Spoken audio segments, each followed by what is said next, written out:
നോക്ക്, ഇവളാ ആള്. എങ്ങനെയുണ്ട്, കള്ളാവോ? അനിയത്തി ചോദിച്ചു. ഞാൻ അവളുടെ കയ്യിൽ നിന്നും ഫോൺ വാങ്ങി നോക്കി. വാവ്, ഇവള് കൊള്ളാലോ. എന്താ ഇവളുടെ പേര്? ഞാൻ ചോദിച്ചു. ദിവ്യ. ആളൊരു പാവ. ഞാൻ കുറേ നിർബന്ധിച്ചിട്ടാ അവൾ സമ്മതിച്ചത്. അമ്മയെ കാണിച്ചിട്ട് ഉടനെ അവളെ ഫ്രീ ആക്കണം. അവളെ വെറുതെ കഷ്ടപ്പെടുത്തരുത്, അനിയത്തി പറഞ്ഞു. ഏയ്, അതൊന്നും ഇല്ലടി. അതൊക്കെ ഞാൻ അതിൻ്റെ മട്ടിൽ തന്നെ നോക്കിക്കോളാം. എന്നാൽ ശരി, നിങ്ങൾ പുറപ്പെട്ടോ. ഞാൻ ഇക്കാക്കൊന്ന് വിളിക്കട്ടെ. അയാളിവിടെ എവിടെയെങ്കിലും വന്ന് നിൽക്കുന്നുണ്ടാവും. ശരിയടി, ഞങ്ങൾ പോവാ. പിന്നെ ഒരു കാര്യം, ആരും കാണണ്ട, പ്രത്യേകിച്ച് മുകളിലുള്ളവർ. ഞാൻ നോക്കിക്കോളാം ഏട്ടാ, അനിയത്തി പറഞ്ഞു. അങ്ങനെ ഞാനും അമ്മയും ബൈക്കിൽ കയറി പാർക്കിലേക്ക് പുറപ്പെട്ടു. അമ്മ എൻ്റെ കൂടെ എവിടേക്കും ഇതുവരെ ബൈക്കിൽ കയറി വന്നിട്ടില്ല. എവിടെ പോകണമെങ്കിലും ഓട്ടോയിലേ പോകൂ. എൻ്റെ ഓർമ്മയിൽ ഇത് രണ്ടാമത്തെ പ്രാവശ്യമാണ് എൻ്റെ പുറകെ കയറുന്നത്. അതുകൊണ്ട് തന്നെ നല്ല പേടിയുണ്ടായിരുന്നു അമ്മയ്ക്ക് പിറകിലിരിക്കാൻ. വീഴുമോ എന്ന് പേടിച്ച് അമ്മ എന്നെ ഒരു കൈകൊണ്ട് ആഞ്ഞു പിടിച്ചിട്ടാണ് ഇരിക്കുന്നത്. അതുകൊണ്ട് തന്നെ ആ സമയം എല്ലാം എൻ്റെ പിറകിൽ നന്നായി പതിഞ്ഞിരുന്നു. ഇന്നലെ അണ്ണൻ്റെ കൂടെ ആ പണി നടക്കുന്ന വീട്ടിൽ വെച്ച് നേരിൽ കണ്ടത് ഇതാണല്ലോ എന്നോർത്ത് എൻ്റെ മനസ്സ് ആകെ പിടഞ്ഞു. ഡാ, ഒന്ന് പതുക്കെ പോടാ, അവളവിടെ ഉണ്ടാകും, എങ്ങോട്ടും പോകില്ല, അമ്മ പേടിച്ചുകൊണ്ട് പറഞ്ഞു. അതിന് ഞാൻ പതിയാണല്ലോ പോകുന്നത്. അമ്മയ്ക്ക് പേടിയായതുകൊണ്ടാണ്. എന്നെ നല്ലോണം പിടിച്ചിരുന്നോ, എന്നാ വീഴില്ല, ഞാൻ അമ്മയോട് പറഞ്ഞു. ഒന്ന് പോടാ അവിടെ നിന്ന്, അല്ലെങ്കിൽ തന്നെ എൻ്റെ എല്ലാം നിൻ്റെ പുറത്ത് പതിഞ്ഞിരിക്കുക. ഇനിയും ഞാൻ നിന്നെ പിടിച്ചിരുന്നാൽ നമ്മൾ തമ്മിലുള്ള ബന്ധം നീ മറക്കും. അതുകൊണ്ട് നീ പയ്യെ ഓടിക്ക്. എന്താ അമ്മേ പറയുന്നേ? ഞാൻ ചിരിച്ചുകൊണ്ട് അമ്മയോട് ചോദിച്ചു. മോനെ, നിൻ്റെ പ്രായം കഴിഞ്ഞിട്ടാ അമ്മയോട് എത്തിയത്. അമ്മയ്ക്ക് എല്ലാം അറിയാം, നീ വണ്ടി നോക്കി ഓടിക്ക്, അമ്മ പറഞ്ഞു. അമ്മ പറഞ്ഞത് കേട്ട് എൻ്റെ കിളി പോയി. അമ്മയ്ക്ക് മറുപടി കൊടുക്കാൻ പോലും എനിക്കായില്ല. ഡാ, അവൾക്ക് കൊടുക്കാൻ എന്തെങ്കിലും വാങ്ങണ്ടേടാ, അമ്മ എന്നോട് ചോദിച്ചു. ഏയ്, അതൊന്നും ആവശ്യമില്ല അമ്മേ, നമുക്ക് ഒന്ന് കണ്ടു പോന്നാൽ മതി. അല്ലടാ, ഞാനെന്തെങ്കിലും കൊടുക്കണ്ടേ? അല്ലെങ്കിൽ മോശമല്ലേ? എനിക്കൊരു ഡയറി മിൽക്കെങ്കിലും വാങ്ങിത്താടാ, അത് ഞാൻ കൊടുത്തോളാം. ഏയ്, അതൊന്നും മീര പറഞ്ഞിട്ടില്ല. പെട്ടെന്ന് അറിയാതെ കയറി ഞാൻ പറഞ്ഞു. അതിനെന്തിനാ മീര പറയുന്നത്? അമ്മ എന്നോട് ചോദിച്ചു. ഞാൻ എന്ത് പറയണമെന്നറിയാതെ ഒന്ന് പതറി. അവസാനം ഞാൻ എന്തോ പറഞ്ഞു ഒപ്പിച്ചു. അങ്ങനെ ഞങ്ങൾ പാർക്കിലെത്തി. സമയം പറഞ്ഞതുപോലെ 11 മണിയാകുന്നു. നല്ല ചുട്ടുപൊള്ളുന്ന വെയിലടിച്ച് അവിടെ നിൽക്കാൻ പോലും പറ്റുന്നില്ല. ഞാനും അമ്മയും പാർക്കിൻ്റെ മെയിൻ ഗേറ്റിൽ അവളെ കാത്തു നിന്നു. ഡാ, നീ അവളെ ഒന്ന് വിളിച്ചു നോക്ക്. എത്രയെന്ന് വെച്ചിട്ടാ ഈ വെയിലത്ത് ഇവിടെ ഇങ്ങനെ നിൽക്കുക? എൻ്റെ തല വേദനിക്കുന്നു, അമ്മ പറഞ്ഞു. ആ, ഞാൻ എന്നാൽ വിളിച്ചു നോക്കാം എന്നും പറഞ്ഞ് അമ്മയെ പറ്റിച്ച് വിളിക്കുന്ന പോലെ അഭിനയിച്ചു. എന്നിട്ട് ഞാൻ പറഞ്ഞു, കോൾ എടുക്കുന്നില്ല, ചിലപ്പോൾ വന്നുകൊണ്ടിരിക്കായിരിക്കുമെന്ന്. ദൈവമേ, അവളെ കണ്ടാൽ എനിക്ക് മനസ്സിലാകണേ, ഞാൻ മനസ്സിൽ പ്രാർത്ഥിച്ചുകൊണ്ട് നിന്നു. 5-10 മിനിറ്റായിട്ടും അനിയത്തി കാണിച്ചെന്ന പോലെ ഒരു പെൺകുട്ടി അവിടെ വന്നില്ല. വെയിൽ കൊണ്ട് ക്ഷീണിച്ച അമ്മയ്ക്ക് ഞാനൊരു സർബത്ത് വാങ്ങിക്കൊടുത്തു. പക്ഷേ അമ്മയുടെ ദേഷ്യം അതുകൊണ്ടൊന്നും മാറിയില്ല. ഡാ, നീ ഒന്നുകൂടെ വിളിച്ചു നോക്ക്, വരുന്നുണ്ടോ ഇല്ലയെന്നറിയാലോ. വരുന്നില്ലെങ്കിൽ എനിക്ക് പോകണം, എന്നെ കൊണ്ടൊന്നും വയ്യ ഈ വെയിലും കൊണ്ട് ഇവിടെ നിൽക്കാൻ. ഒന്ന് വിളിച്ചു നോക്കാന്ന് വെച്ചാൽ ആ കുരുപ്പ് അനിയത്തിയാണെങ്കിൽ അവളുടെ നമ്പറും തന്നിട്ടില്ല. അമ്മയാണെങ്കിൽ കലകേറി നിൽക്കുന്നു. ഞാൻ മനസ്സിലോർത്തുകൊണ്ട് ഫോണെടുത്ത് അനിയത്തിയെ വിളിച്ചു. അവളാണെങ്കിൽ ഫോണും എടുക്കുന്നില്ല. എനിക്കാകെ ദേഷ്യം കയറി. ഞാൻ വീണ്ടും വിളിച്ചു. പക്ഷെ അപ്പോഴും അവൾ കോളെടുത്തില്ല. അവിടെ വരുന്ന പെൺകുട്ടികളെല്ലാം ഞാൻ നോക്കിക്കൊണ്ട് നിന്നു. ഏതെങ്കിലും ഒരുത്തി അവളാകണേയെന്ന് ഞാൻ പ്രാർത്ഥിച്ചു. പെട്ടെന്ന് ഫോൺ റിങ് ചെയ്തു. ഞാൻ വേഗം ഫോണെടുത്ത് നോക്കിയപ്പോൾ വിളിക്കുന്നത് പാർട്ടിക്കാരൻ പവിയേട്ടനാണ്. ഞാൻ കോളെടുത്തില്ല, ബിസിയാക്കി. ഞാൻ ഫോൺ പോക്കറ്റിലേക്ക് ഇട്ടു. വീണ്ടും കോൾ വന്നു, അതും ഞാൻ എടുത്തില്ല. ഇത് കണ്ട അമ്മ ചോദിച്ചു, ആരാടാ അത്? അവളാണോ? എന്തിനാടാ നീ കോള് കട്ടാക്കുന്നേ? ഏയ് അത് അവളൊന്നും അല്ല, അത് പവിയേട്ടനാ. ഞാൻ പറഞ്ഞു. എന്നാ ഒന്ന് എടുത്തു നോക്ക്, അയാൾ എന്ത് വിചാരിക്കും? മോശമല്ലേ? ഓ, അത് ഞാൻ പിന്നെ വിളിച്ചോളാം. ആദ്യം അവളെന്ന് വിളിക്കട്ടെ, ഞാൻ ദേഷ്യത്തോടെ പറഞ്ഞു. അപ്പോൾ നീ ഇതുവരെ വിളിച്ചില്ലേ? അമ്മ ചോദിച്ചു. അവളെ അല്ല, നിങ്ങളുടെ പുഞ്ഞാര മോളെയാ ഞാൻ വിളിക്കുന്നത്. ഏ, അതെന്തിനാടാ നീ അവളെ വിളിക്കുന്നത്? അവളതിന് എന്ത് തെറ്റ് ചെയ്തു? അമ്മ ചോദിച്ചു. അവളാണ് ഇതിനൊക്കെ കാരണം എന്നും പറഞ്ഞ് ഞാൻ ദേഷ്യത്തോടെ എല്ലാം തുറന്നു പറയാൻ നിന്നപ്പോൾ ദാ വരുന്നു അനിയത്തിയുടെ കോള്. ഞാൻ വേഗം കോളെടുത്തു. ഡി അലവലാതി, നീ എവിടെ പോയി കിടക്ക? അവൾ എവിടെയടി? ഏ, അവളിതുവരെ വന്നില്ലേ? അനിയത്തി ചോദിച്ചു. ഇല്ലടി, അമ്മ ആകെ കലിപ്പിലിരിക്ക. മിക്കവാറും സംഗതി ഇപ്പോൾ പൊളിയും. ഏ, അതിനെന്താ പ്രശ്നം? അവളിപ്പോൾ എത്തിക്കോളൂ, കുറച്ചുകൂടി വെയിറ്റ് ചെയ്, അവൾ പറഞ്ഞു. ആ, നിനക്കത് പറയാം. മിക്കവാറും അമ്മ ഇപ്പോൾ അങ്ങോട്ടേക്ക് വരും. അയ്യോ, ഇങ്ങോട്ടൊന്നും വരല്ലേ പ്ലീസ്, ഇപ്പോൾ വന്നാൽ എല്ലാം പൊളിയും. അല്ല, എവിടെ നിൻ്റെ അഷ്റഫിക്ക? വന്ന് പരിപാടി തുടങ്ങിയോ? ആ, അതൊക്കെ വന്നപ്പോഴേ തുടങ്ങി. പിന്നെ ഞാൻ അവളൊന്ന് വിളിച്ചു നോക്കട്ടെ, എന്നിട്ട് ചേട്ടനെ വിളിക്കാം. ചേട്ടൻ അമ്മയെ ഒന്ന് സോപ്പിട്ട് നിർത്ത്. ആടി, അതൊക്കെ ഞാൻ നോക്കാം.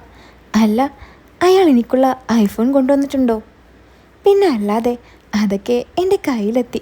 ചേട്ടൻ ഒരു പേടിയും പേടിക്കണ്ട. എന്നാൽ ഓക്കെ, വേഗം അവളെ വിളിച്ചിട്ട് എന്നെ വിളിക്കാൻ നോക്ക്. ആ ചേട്ടാ, ഞാൻ ഇപ്പോൾ വിളിക്കാം. അങ്ങനെ അതും പറഞ്ഞ് അനിയത്തി അവളെ വിളിക്കാനായി പോയി.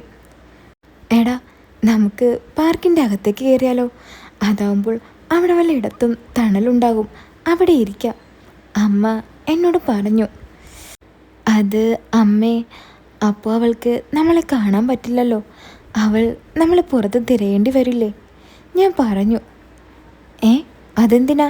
അവൾക്കിവിടെ എത്തിയാൽ നിന്നൊന്ന് വിളിച്ചാൽ പോരെ? അപ്പോൾ നിനക്ക് നമ്മൾ ഇരിക്കുന്ന സ്ഥലം പറഞ്ഞു കൊടുത്താൽ പോരെ? എന്തിനാ നമ്മൾ അവൾ വരുന്നതും കാത്ത് ഈ വെയിൽ മൊത്തം കൊള്ളുന്നത്? അതമ്മേ, അവൾ ഇപ്പോൾ വരും.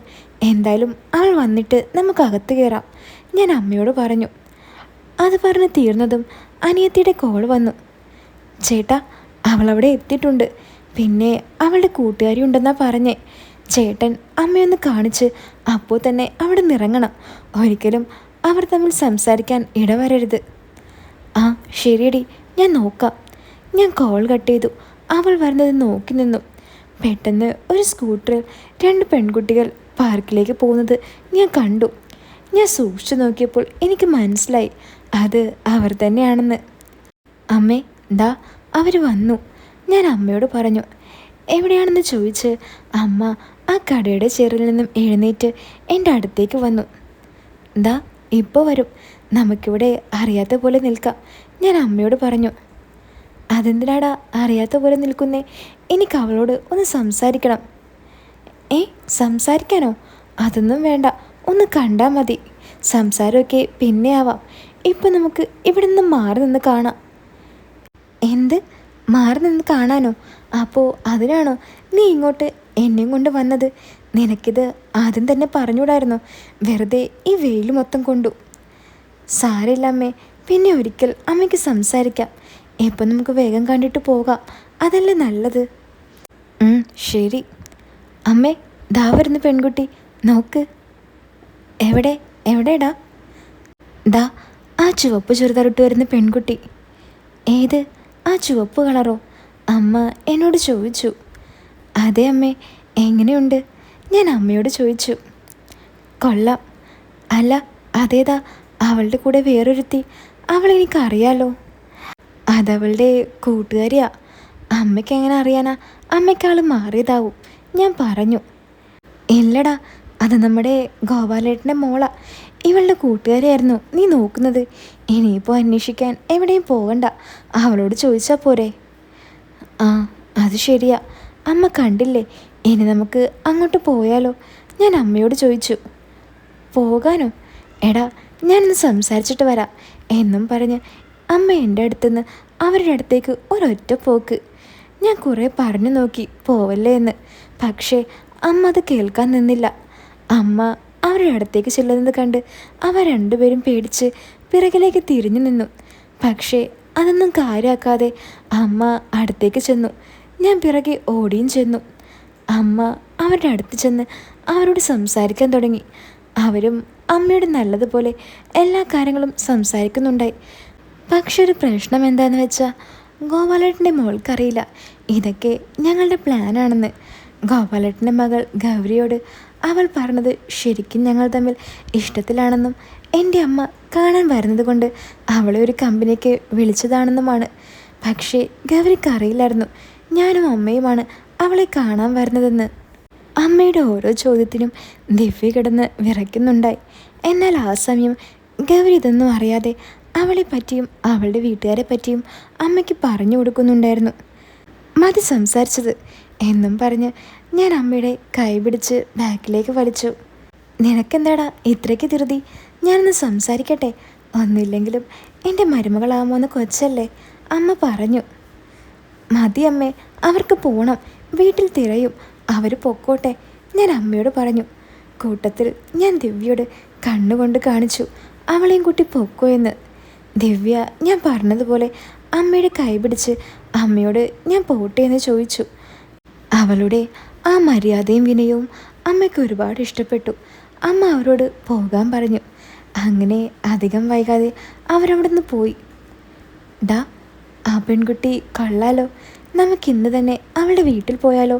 അമ്മ എന്നോട് ചോദിച്ചു. ഏയ് അതൊന്നും വേണ്ട, അതൊക്കെ പിന്നെ, വാ നമുക്ക് കുറച്ച് കറങ്ങിയിട്ട് വരാം, ഞാൻ അമ്മയോട് പറഞ്ഞു. ഡാ, നീ ആ ഫോണിങ് കാട്ടിക്കേ, ഞാൻ ആ ഗോപാലേട്ടനെ ഒന്ന് വിളിച്ചു നോക്കട്ടെ. എന്തിന്? എടാ, ഗോപാലേട്ടനോട് ആ പെണ്ണിൻ്റെ അച്ഛനെ ഒന്ന് കാണാൻ പറയണം.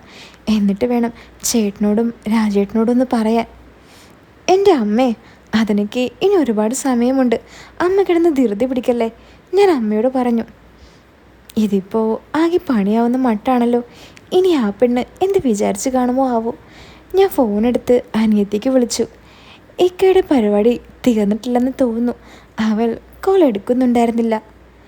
അമ്മേ വാ, നമുക്കൊന്ന് പാർക്കിൻ്റെ അകത്തേക്കൊക്കെ ഒന്ന് പോയി കറങ്ങിയിട്ട് വരാം, ഞാൻ അമ്മയോട് പറഞ്ഞു. ആ, നീ ഒറ്റയ്ക്കങ്ങ് പോയാൽ മതി, ഞാൻ വീട്ടിലേക്ക് പോവാം, എനിക്കൊന്നും വയ്യ ഈ വെയിലത്തിങ്ങനെ കറങ്ങി നടക്കാൻ. ഓഫ്, എന്നാ അമ്മ വാ, നമുക്ക് നല്ല തണുപ്പുള്ളൊരു സ്ഥലത്തേക്ക് പോവാം. തണുപ്പുള്ള സ്ഥലമോ? അതെവിടെയാടാ? അമ്മ ചോദിച്ചു. അതമ്മേ, നമുക്കൊരു പടത്തിന് കയറാം, അവിടെയാകുമ്പോൾ നല്ല തണുപ്പായിരിക്കും, പോയാലോ? ആ, അത് കൊള്ളാം, ഞാൻ റെഡി. അല്ല, മീരയെ വിളിക്കണ്ടേ? അമ്മ ചോദിച്ചു. അവൾ വരില്ല അമ്മേ, ഇന്ന് നമുക്ക് പോകാം, ഞാൻ അമ്മയോട് പറഞ്ഞു. അപ്പോൾ ഈ പാർട്ട് നിങ്ങൾക്ക് ഇഷ്ടപ്പെട്ടാൽ വീഡിയോ ലൈക്ക് ചെയ്യാനും ചാനൽ ഒന്ന് സബ്സ്ക്രൈബ് ചെയ്യാനും മറക്കല്ലേ. ഇതിൻ്റെ അടുത്ത പാർട്ട് ഞാൻ ഉടൻ തന്നെ ഇടുന്നതായിരിക്കും. അപ്പോൾ എല്ലാവരും കാത്തിരിക്കുക.